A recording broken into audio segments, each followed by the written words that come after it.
Iran में operation epic फेवरी हो या वेनेजुएला में निकोलस मदुरो की गिरफ्तारी, अमरीकी फौज की ये हालिया कार्रवाइयां गैर मामूली दुरुस्तगी और जदीद तरीन आर्टिफिशियल इंटेलिजेंस की वजह से हैं। ये टेक्नोलॉजी अब सिर्फ स्क्रीनों तक महदूद नहीं है, बल्कि ये आपको 24 घंटे ट्रैक करने की सलाहियत रखती है।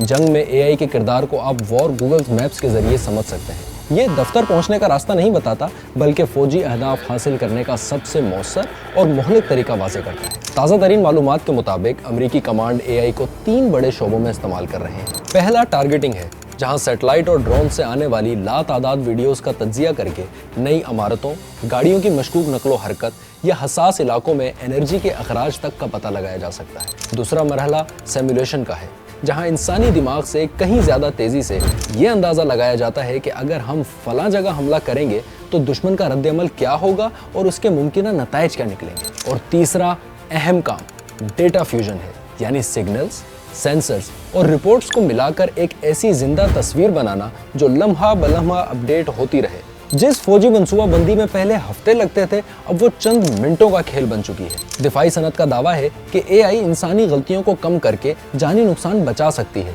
लेकिन तस्वीर का दूसरा रुख खौफनाक है। किंग्स कॉलेज लंदन के एक हालिया तहकीक के मुताबिक अगर एआई मॉडल्स को जंगी दबाव में फैसले करने दिए जाएं, तो वो 95% केसेस में जौहरी हमले की हद तक पहुंच जाते हैं। दबाव में आकर ये मॉडल्स इंतहाई जारहाना हो जाते हैं और इंसानी अकल के बरक्स एटमी सरहदें पार करने में देर नहीं लगाते। माहिरीन के बकौल एआई की जंग में एक वाज़े बैनुल अक़वामी कमांड और इखलाकी ज़ाब्ताकार की ज़रूरत है, वरना निजी एआई कंपनियों के माली मफादात और इस टेक्नोलॉजी की तेज़ रफ्तार गलतियाँ पूरी इंसानियत के लिए तबाहकुन साबित हो सकती हैं।